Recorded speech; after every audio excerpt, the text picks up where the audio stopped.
नमस्कार. आज रविवार दिनांक 28 डिसेंबर. जाणून घेऊया आजच्या मुख्य बातम्या. आपण ऐकत आहात मराठी अपडेट समूहाचे दररोज सकाळी 7:30 वाजता प्रसारित होणारे Marathi update morning news podcast. Nanded Sachkhand Gurudwara येथे साहिब श्री गुरु गोविंद सिंगजी यांचा प्रकाश पुरब काल मोठ्या भक्तिभावानं साजरा करण्यात आला. यावेळी गुरुद्वारा सचखंड बोर्डाचे प्रशासक डॉक्टर विजय सदबीर सिंग यांनी पवित्र प्रकाश पुरब निमित्त शुभेच्छा दिल्या. ऐतिहासिक परंपरेनुसार नगर कीर्तन तख्त सचखंड श्री हजूर साहिब येथून सुरू होत शहराच्या विविध भागातून फिरल्यानंतर रात्री तख्त साहिब येथे पोहोचले.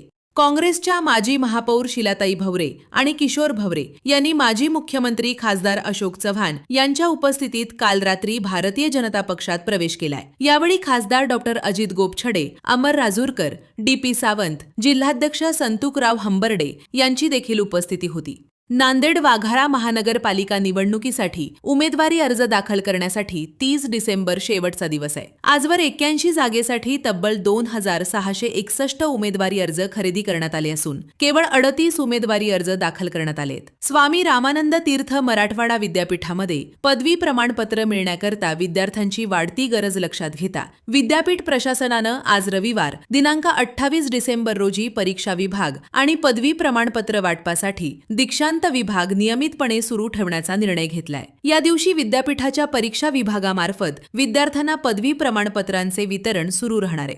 नांदेड शहरात काल शनिवारी भाग्यनगर परिसरात मुख्य रस्त्यावर तरुणांच्या 2 टोळक्यांनी दगडफेक करीत एकमेकांवर काठ्यांनी हल्ला चढवला. यामुळे एकच गोंधळ उडाला होता. तर बराच वेळ ही हाणामारी व पळापळ सुरू असल्याचे प्रत्यक्षदर्शींनी यांनी सांगितले.